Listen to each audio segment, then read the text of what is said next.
이 영상만 보시면요, 앞으로 부동산 대책에 어떤 내용이 담길지, 그리고 제일 중요한 투자 포인트, 어떤 거에 관심을 기울여야 하는지 제가 정리해 드리도록 하겠습니다. 첫 번째 키워드는요, 재건축 규제 완화고요. 두 번째 키워드는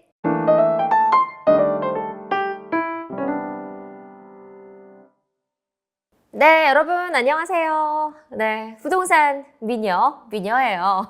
부동산에 미친 여자로 활동하고 있는 이현진입니다. 오늘은요, 첫 번째 부동산 대책에 어떤 내용이 담길지, 그리고 투자 포인트를 설명해 드리도록 하겠습니다.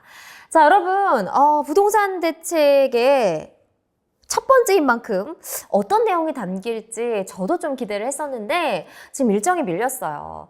서울에 비가 너무 많이 왔어요. 지금 중부지방을 중심으로 진짜 비가 폭탄을 내리면서 날짜도 밀렸습니다. 지금 녹화 날짜가 여러분 9일이거든요. 아니, 저 강남에 있었는데 진짜 너무너무 깜짝 놀랐어요. 세상에 이렇게까지 서울에 비가 많이 오나? 라고 해서 정말 힘들었는데 8일을 이었죠. 그래서 뭐 강남에 뭐 물바다가 된 사진들, 또 여기 막 침수되고 이런 일들이 많았는데 아니나 다를까 새벽에 공지가 왔습니다. 부동산 대책이 9일 오전에 발표될 예정이었는데 일정이 밀렸습니다. 이렇게 공지가 와서 기자들이 일단은 이제 9일에 발표가 되지 않는구나 이렇게 생각을 했었고요. 사실 이제 저도 직업이다 보니까 제일 바빠요. 대책이 나오면 그 다음날 아무 일정도 잡지 않는데 딱 밀려서 제가 이제 대책이 나오기 전에 여러분께 어떤 내용이 담길지, 그리고 미리미리 다 정리해서 알려드리도록 하겠습니다. 이 영상만 보시면요, 앞으로 부동산 대책에 어떤 내용이 담길지, 그리고 제일 중요한 투자 포인트, 어떤 거에 관심을 기울여야 하는지 제가 정리해 드리도록 하겠습니다. 저는요, 첫 번째 키워드는요, 재건축 규제 완화고요. 두 번째 키워드는 일기 신도시를 꼽았어요. 여러분, 일기 신도시와 관련해서 조금 더 집중해 주시면 좋을 것 같습니다. 만약에 내가 재건축 아파트를 사려고 한다, 나는 지금 재건축 아파트에 살고 있다 라고 하시는 분들은 이 영상을 보시면 아마 도움이 되지 않을까 싶습니다. 자, 일단 이번 정부에서 첫 번째 부동산 대책 관련해서 많은 내용이 포함되어 있겠지만 저는 가장 핵심은 재건축 규제 완화라고 생각을 해요. 윤석열 정부에서 취임 전부터 계속 재건축 규제를 완화하겠다고 했었고, 그리고 마침 지금 이 시장이 약간 침체되는 모습을 보이자, 집값이 떨어지는 움직임을 보이자 내놓을 예정이라고 하는데요. 자, 일단은 재건축과 관련된 대못 규제가 이번에 풀릴 예정입니다. 안전진단, 진짜 안전진단은 진짜 재건축을 못하게 하는 첫 번째 가장 안 좋은 대책 규제였죠. 안전진단 규제가 풀릴 거고, 그리고 재건축 초과이익 환수제가 풀릴 예정이에요. 그래서 이게 주목해 보시면 좋을 것 같은데 PPT 내용을 보면서 설명을 드릴까요? 자, 여러분, 드디어 재건축 규제가 풀립니다. 진작 풀어줬어야 되는 것 같은데요. 사실 풀지 못했어요. 재건축 규제를 풀게 되면 집값이 들썩일 수 있기 때문에 못 풀었는데 이제는 그래도 재건축 규제를 풀어도 집값이 크게 움직이지 않을 것 같다라고 정부에서 생각을 한 것 같습니다. 그래서 내용들을 보면요. 저는 첫 번째 재건축 규제가 풀리는데 가장 주목할 곳은 저는 일기 신도시라고 생각을 합니다. 여러분, 일기 신도시와 관련된 내용은 이 정부가 출범을 하면서 가장 많이 나왔던 내용인데요. 여러분, 이번 정부에서는 일기 신도시 특별법을 통해서 일기 신도시를 밀어주겠다라는 거예요. 그래서 저는 여기와 관련해서 영상을 대부분의 내용을 여기 집중해서 설명을 드릴 텐데, 자, 너무너무 명확합니다. 이번 정부에서 부동산 대책 중에서도, 그리고 전체 부동산 내용 중에서도 일기 신도시라는 키워드를 명확하게 테마를 정했어요. 여러분, 이거 생각해 보셨어요? 아니, 수많은 신도시들이 많고 수많은 도시와 지역들이 많은데 왜 일기 신도시일까요? 일기 신도시는요, 타이틀이 명확한데요. 이렇게 생각할 수도 있을 것 같아요. 일단은 서울 주변에서 개발을 통해서 대규모로 주택을 공급할 수 있는 곳, 그리고 이제 재건축을 할 수 있는 연한이 도래했거나 다가온 지역이 많은 곳, 그리고 서울 주변에서 서울의 주택 수요를 흡수할 수 있는 곳이 1기 신도시란 말이에요. 그러면 가장 먼저 사업이 가능하겠다라고 판단을 한 것 같고요. 그리고 사업 추진까지 그러면 얼마나 걸리겠느냐라고 하면 저는 사실 뭐 10년 이상 내다봐야 된다고 생각을 해요. 그러니까 투자를 하실 분들은 장기적인 투자 관점에서 바라봐야 되지만 어쨌든 지금 윤석열 정부에서는 1기 신도시라는 타이틀, 테마를 정확하게 내걸었고 여기를 통해서 개발을 하겠다는 계획을 분명하게 내세운 것 같습니다. 자, 그러면 여러분 단기간 안에 1기 신도시가 금방 개발이 되지는 않아요. 하지만 장기적으로 내가 투자 관점에서 생각하고 계시는 분들이라고 하면, 그리고 또한 내가 지금 1기 신도시에 살고 있다라고 하시는 분들은 앞으로 사업 추진이 좀 더 빨리 가능하지 않을까 싶습니다. 1기 신도시 여러분 어디예요? 1기 신도시 분당, 평촌, 일산, 3번 중동인데요. 뭐 다들 아시죠? 여기는 굳이 설명을 드리지는 않을게요. 그런데 1기 신도시 중에서도 가장 주목해야 될 곳 어딘가요? 저는 일단 가장 리딩을 하는 곳은 역시 분당이라고 생각을 합니다. 자, 1기 신도시는요, 이렇게 총 한 29만 가구, 30만 가구로 계획이 돼 있고요. 그리고 노후된 단지들이 많아요. 일단은 재건축을 하려면 30년 이상이 돼야 되는데, 그런 단지들이 많은데, 문제는 이 1기 신도시들이 지금 30년 이상이 도래했어도 사업 추진이 쉽지가 않아요. 왜냐하면 워낙 신도시들이 너무 다닥다닥 인구 밀집도가 높아서 그리고 주택도 용적률이 지금 별로 좋지가 않아요. 그래서 정부에서 어떻게 하겠다고 했어요? 1기 신도시 특별법을 통해서 이 용적률을 최대 500%까지 완화해 주겠다라고 지금 하는 거죠. 아직까지 대책이 정확하게 나오지 않았습니다. 다만 최소 300%에서 최대 500%까지 용적률을 풀어주기 위해서 관련 내용을 이제 내놓을 예정이라고 하죠. 예정대로라고 하면 이제 9일에 발표가 됐어야 되는데 앞으로 언제가 될지는 모르겠지만 이번 달 안에 발표가 될 예정이고요. 최대 500%까지 풀어주지 않을까 싶습니다. 자, 그리고 중요한 게 뭘까요? 여러분, 이 용적률을 완화해서 1기 신도시를 풀어주겠다는 것과 함께 주목해야 될 게 이제 안전진단 규제인데요. 여러분, 안전진단은요, 재건축을 추진하는 첫 번째 관문이에요. 이 안전진단이 왜 중요하냐면요. 이거를 통과를 못하면 사업 추진이 아예 안 돼요. 안전진단은 1차와 2차가 있는데 1차에서 됐고 2차에서 떨어지잖아요. 그럼 1차를 다시 해야 돼요. 이렇게 안전진단과 관련된 규제가 너무 강했기 때문에 그동안의 단지들이 추진을 하지 못했어요. 1기 신도시뿐만이 아니라 뭐 목동 그리고 뭐 강북 노원에 있는 단지들 이런 단지들도 사업 추진을 지금 막 하려고 했지만 이 안전진단 때문에 못했던 단지들이 아주 걸림돌이 되는데요. 정부에서 이제 부동산 대책에 이 안전진단 규제를 좀 풀어주겠다라는 움직임을 보이고 있죠. 만약에 이 안전진단 규제가 풀리잖아요. 그러면 1기 신도시들도 굉장히 많이 혜택을 얻을 것으로 보입니다. 실제로 여러분 5월달, 6월달 이 정도에 정부에서 안전진단 규제를 풀어주겠다라는 시그널을 줬었어요. 그러자마자 지금 1기 신도시 집값들이 그때 당시에 많이 올랐단 말이에요. 지금 대표적인 단지가 분당, 제가 이제 1기 신도시 중에서도 리딩하는 곳이 이제 분당이라고 말씀을 드렸는데 분당의 뭐 시범단지, 삼성, 한신아파트 이런 곳들이요. 호가가 뭐 단기간 1, 2주 안에 뭐 1억에서 2억 정도 막 오르는 모습을 보였단 말이에요. 근데 최근에는 다시 호가가 떨어졌습니다. 그런데 만약에 이번 대책이 나오면 그래도 어느 정도 호가 상승은 이루어지지 않을까라는 조심스러운 예측을 해봅니다. 물론 그때처럼 막 집값이 급등하고 단기간에 오르고 막 이런 현상, 매물이 사라지는 현상은 발생하지 않을 수가 있지만 어쨌든 일기 신도시 그리고 재건축을 추진하는 단지들에게는 굉장히 큰 메리트가 될 수 있다라는 생각이 드는데요. 뭐 작년에 아마 이런 대책을 발표했더라고 하면 싹쓸이를 했겠죠. 뭐 투자자들이 막 미친 듯이 가서 매물을 사들였지만 아직까지 그런 현상은 보이지 않는 것 같고요. 그리고 부동산 대책이 9일로 예정됐던 부동산 대책이 밀려서 이제 조만간 발표될 예정이지만 발표가 됐다고 하더라도 당분간 그런 현상은 좀 빨라지지 않을 것 같다라는 생각이 드는데 대신에 중요한 건 뭐예요? 사업을 추진하는 단지들의 속도는 분명히 탄력을 붙을 겁니다.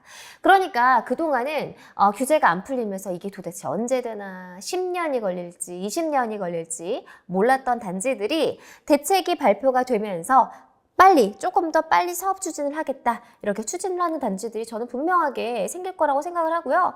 그리고 여러분, 이런 규제가 풀리면 분명히 다른 건 몰라도요. 사업 추진 단지들에게 엄청난 호재인 건 맞습니다. 자, 그러면 저희가 조금 더 살펴볼 텐데 아마 이럴 것 같아요. 저는 이런 분들 있으실 것 같아요. 나는 몸테크가 가능하다. 나는 조금 낡았지만 30년 정도 지난 아파트지만 좀 몸테크가 가능해서 그 정도에 들어가서 실거주하면서 재건축 투자를 하겠다라고 하거나 나는 몸테크, 그 집에 도저히 진짜 너무 낡아서 못 들어가. 하지만 갭을 통해서 나는 재건축 아파트에 투자를 하겠다라고 생각하시는 분들이 있을 것 같은데요. 재건축 아파트에 투자를 하는 저는 방향성에는 좀 동의를 하는 편입니다. 왜냐하면 재건축 아파트 가격이 지금 당장 오르거나 시세 차익이 생기지는 않아도 어쨌든 장기적인 관점에서 보면 분명히 사업 속도가 빨라지고 그리고 조건들이 좋아질 거기 때문에 앞으로 장기적인 투자 관점에서는 저는 방향성은 옳다고 보는데요. 그래서 투자하실 분들은 내 돈을 10년 이상 장기적으로 투자하겠다. 나는 윤석열 정부 이 기간 안에 5년 안에 사업이 완료가 되지 않더라도 그 이후라도 어쨌든 나는 투자를 해서 가져가겠다라고 하시는 분들은 이 영상의 다음 내용까지 쭉 봐주셨으면 좋겠어요. 자, 그러면 어디 곳에 투자를 해야 될까 고민이 될 수 있겠죠. 자, 여러분 주의하셔야 될 점은 이거예요. 재건축 아파트가 재건축 규제가 풀린다고 해서 아무도나 막 사면 될까요? 아니요. 일기 신도시에 포함되어 있는 재건축 단지라고 해도 아무 곳이나 막 투자하면 돼요? 안 돼요? 달라요, 여러분. 같은 일기 신도시라고 하더라도요. 그 지역이 어디냐, 입지가 어디냐, 그리고 개별 그 상황 컨디션에 따라서 다 달라요. 그러면 나는 어느 곳에 과연 내가 집중을 해야 될까라고 보면 여러분 저와 함께 같이 살펴보도록 할게요. 일단 저는 첫 번째 재건축 아파트에 지금 투자를 하려면 30년 이상 좀 됐는지 연한을 확인하셨으면 좋겠어요.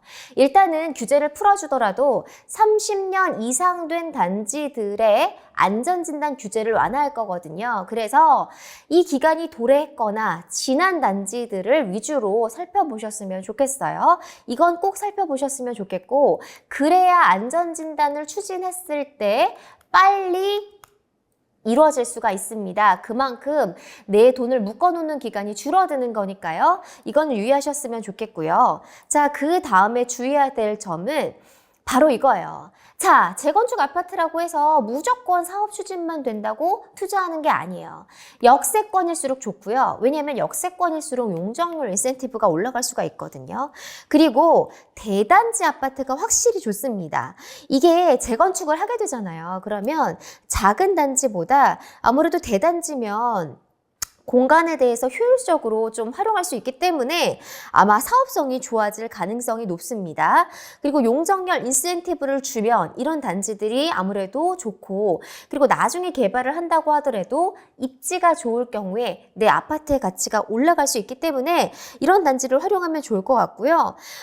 그리고 세대수가 더 많이 뽑을 수 있어요. 일반 분양 물량을 단지가 크면 더 많이 뽑을 수 있기 때문에 이런 단지 아파트 위주로 매수를 하셨으면 좋겠다. 좋겠다라는 생각이 듭니다. 제가 앞에서 몇 개 단지들을 꼽아봤는데요. 분당 중에서도 지금 재건축 연한이 오래되고 그리고 역세권 대단지 그리고 이 정도 아파트는 추진이 가능하겠다. 리딩 단지가 될 것이다. 이런 데가 있어요. 뭐 시범 아파트 그리고 서현역, 순회역, 정자역 위주로 이런 단지들이 있는데 1000세대 이상의 단지 그리고 용적률 인센티브를 받았을 때 최대한 많이 사업성이 나올 곳 이런 것들을 주목해 보셨으면 좋겠습니다. 자, 그리고요 또 보실 부분은 제가 말했지만 지금 용적률이 낮은데 인센티브를 받았을 경우에 아파트의 사업성이 좋아질 가능성이 높다. 이거를 좀 공부를 하셔서 가셔서 체크리스트를 뽑아야 되고요. 그리고 부동산에 물어보거나 아니면은 단지를 개별 조회해보면요. 다 나옵니다. 여러분 요즘에 뭐 부동산 어플을 통해서 뭐 용적률이 얼마나 되는지, 재건축 연한이 얼마나 되는지 이런 것들을 확인하면은 다 확인이 가능하니까요. 아무 곳이나 매수하는 게 아니고요. 반드시 1기 신도시라고 하더라도 사업성이 좋아질 곳에 투자를 추진하셨으면 좋겠습니다. 자, 그 다음에 여러분 어떤 대책이 나오냐면요. 지금 제가 1기 신도시, 안전진단 완화, 용적률, 대단지, 1000세대 이상 뭐 이런 것들 위주로 말씀을 드렸는데요. 이 규제도 풀릴 예정이에요. 재건축 초과이익 환수제도 풀릴 예정인데 이 관련한 내용은 이런 거예요. 여러분 얘가 앞에서도 몇 번 설명을 드렸는데 우리 단지가 재건축을 추진을 했어. 그런데 사업을 진행을 했는데 이만큼의 사업성이 좋아져서 돈이 나왔어. 그런데 최대 50%까지 정부에 돈을 내는 거죠.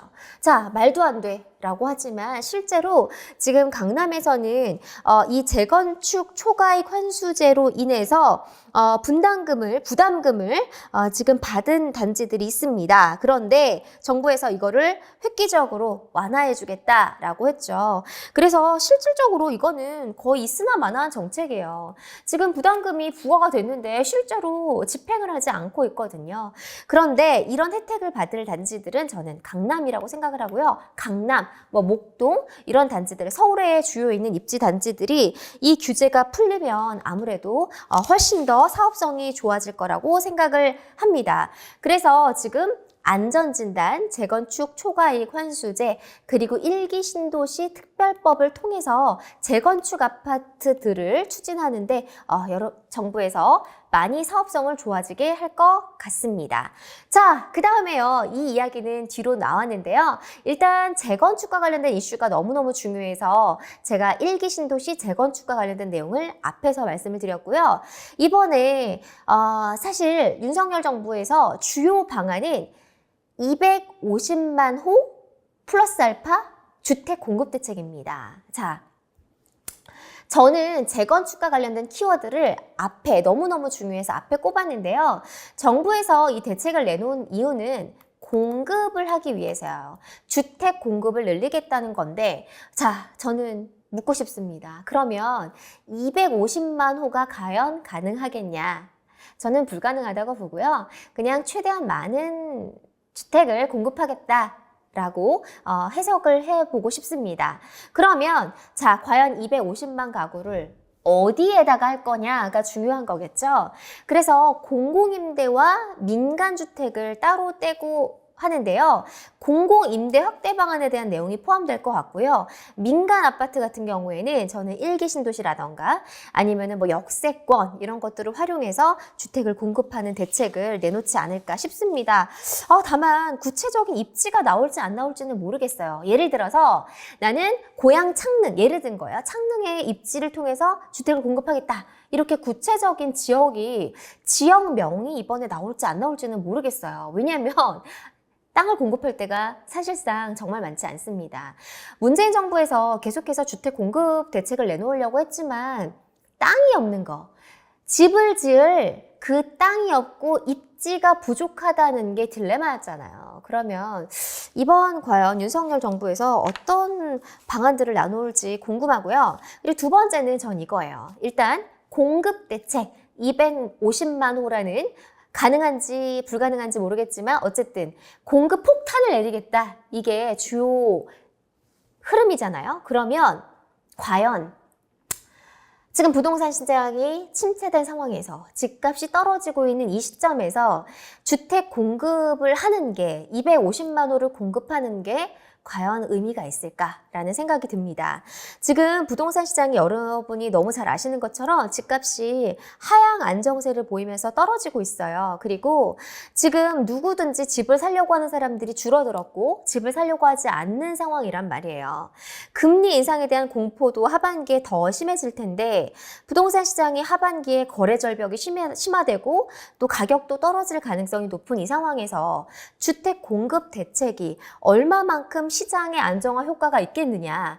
그러면 저는 좀 물음표를 던지고 싶습니다. 어쨌든 여러분 내용을 좀 정리를 해보면요. 부동산 대책이 9일날 나올 예정이었지만 일정이 밀렸어요. 그래서 저는 조만간 1, 2주 안에 발표될 예정이라고 생각을 하는데요. 가장 첫 번째 키워드는 재건축 규제 완화, 두 번째 중요한 키워드는 1기 신도시 특별법입니다.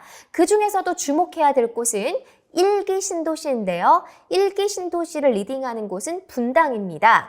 분당 중에서도 재건축 아파트에 투자하기 위해서는 용적률이 지금 낮지만 인센티브를 많이 얻어서 사업성이 좋아질 곳, 그리고 대단지, 입지가 좋은 곳에 투자를 하려고 저는 말씀을 드리고 싶고요. 재건축 아파트가 앞으로 단기간 5년 안에 이루어지는 게 아니고 10년, 15년 이상을 내놓는 장기적인 투자 관점에서 봐야겠지만 사업 추진 속도가 좋아지고 규제가 완화되고 그러면 장기적으로 봤을 때 분명히 좋아질 것이다. 윤석열 정부는 1기 신도시를 저는 주요 키워드로 내세운 것 같다라는 말씀을 드리고요.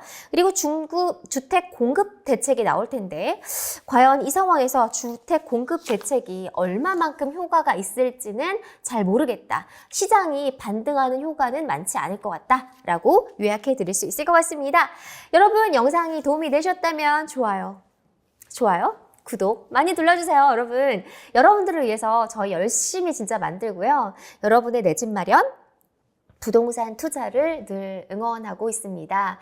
궁금하신 내용은요, 댓글로 남겨주시고요. 또 제 인스타그램으로 DM 주시면 제가 여러분께 힘이 닿는 데까지 도움을 드리도록 하겠습니다.